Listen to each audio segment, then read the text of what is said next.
Today on the Transplant Helper, we're going to be talking for just a few moments about the anger issues, the hostility, even the idea that you might tell your spouse who's waiting for transplant, "You're dead to me."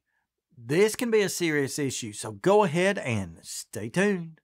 Hit the subscribe button and click the bell notification to become part of the Transplant Helper community.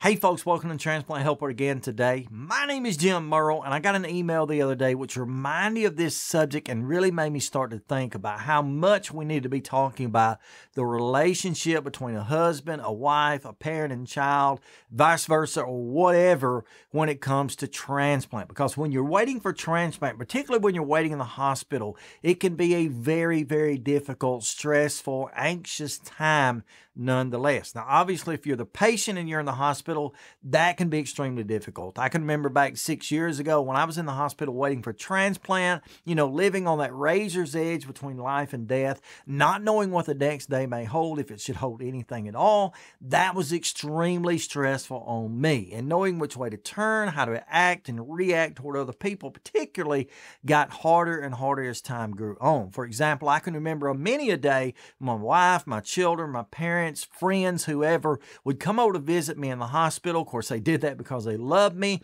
but really, I just didn't have the patience for them. I can remember times getting angry and either they ran off or left on their own, or I just flat out asked, no visitors. I don't want to talk to anybody. I don't want to see anybody today. And I think that's extremely difficult to deal with. However, especially when you're talking about the other side of that relationship from the caregiver's perspective, maybe my wife toward me, a spouse toward whomever, that can be very, very difficult as well. In the email I received the other day, a lady was going through the whole spiel, what I was going on. I won't try to share all that, but basically her and her husband have been married about 10 years. Her husband has been waiting in the hospital for transplant now for 5 months. He's been listed for 2 years, and she said she's just at wit's end. And she's even got to the point, she admitted, where she really didn't even want to go visit him anymore. She doesn't want to feel like she's abandoning him, sure doesn't want him to get that idea, but she said it's just really gotten to a point where we're just not good for each other. And that's, again, another quote that she gave me. We're not good for each other anymore. She said, I go over there, we end up in some kind of fight, and it just doesn't go well. What's going on in a life of someone like that? Well, I think there are many things that could be going on. Obviously, relationships can be complicated, they can be difficult and such, but from what I've been able to dig and do some research on, I've even talked to a few counselors, those who seem to know a lot better than I do. I'm not a psychiatrist, I'm not a psychologist, I'm not a counselor, anything, but from speaking to them about a situation like that, they actually suggested to me that she might actually be going through the formal grieving process. Now, I know when you think about grief, you oftentimes think about grief as it is associated with someone who has died. Obviously, if someone dies, we grieve that loss. And the grieving process can go on for weeks and months and years. And as I try to remind people, there's never a point when you're going to get over someone who has died, someone who has passed. You get through these situations as best you can, but you don't get over them. And so digging through, doing a little bit more research, I've learned that the average or typical grieving process can last up to 18 months. And again, that's all reserved to someone dying or to a death. But I've actually learned that the grieving process can be much the same, not just with death, but also with disease. If you have someone who's waiting for transplant, who's in failure, who doesn't know what tomorrow holds, neither do you understand what tomorrow holds for them. Or you have someone, hey, say, for example, has a terminal illness like cancer, where there's just not really a really good outlook here. Maybe they've decided there's no hope. That really brings relationships to a point where they're at a boiling point, where they're going to burst into flame in any minute, they're going to burn down, burn away, and it's going to be over. But again, sometimes that is occurring because that person, particularly the caregiver, is already dealing with a grieving process. Now, another thing that was said in this email, and I probably should have just read the email, but I'm trying to keep this situation private for these people. But another thing that was said in the email, she suggested to me that basically she had gotten to a place in this, whole ordeal that they're going through where she thought to herself, you know what, it's like I've already lost my spouse. It's like he's already died. And again, that is true. And I just want to talk about this today because this is one of the emotions that we deal with as patients, but particularly caregivers deal with on the other side, where they can already be grieving the loss and they can feel as if they've already died. I know for me, I was in and out of the hospital the better part of 2 years. At least I'd be in the hospital every single month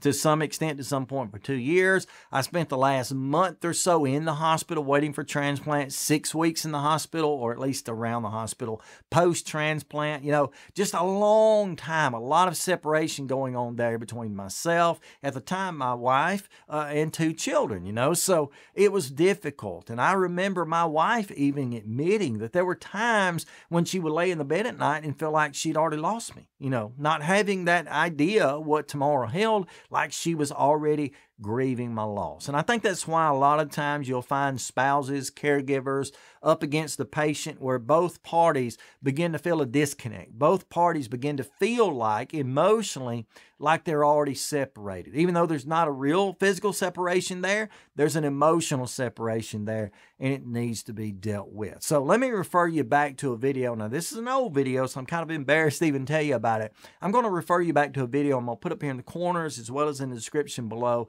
And it's all about the grieving process. What's typical? What are the stages of typical grief that we go through? And it kind of ends up going around the clock, kind of a chart thing.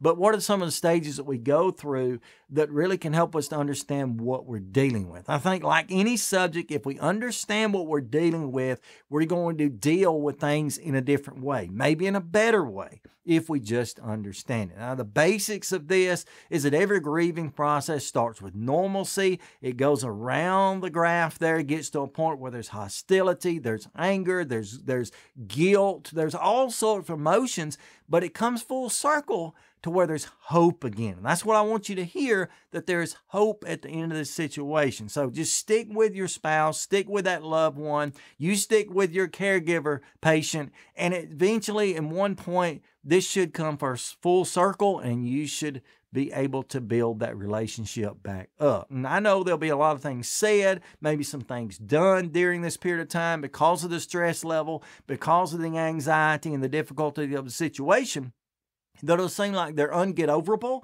or unrepairable, but I promise you they can be renewed again. Me and my wife look back now and we're 6 years removed from the transplant process. And although we still have memories of that, we still have some situations that we feel bad about that they ever exist or happened, we are doing very well, okay? So your relationships can be maintained. You can make it through this. As I always say to everyone, you know, keep on keeping on, stay stronger. You'll make it. And in this case, just know that there's always going to be hope. So I know I hadn't given you any answers about this, but I do want to assure you that having feelings of hostility, anxiety, anger toward the person who is sick is normal, and it is a part of the normal or average grieving process. Thank you so much for joining me today, and until next time, stay stronger, friends.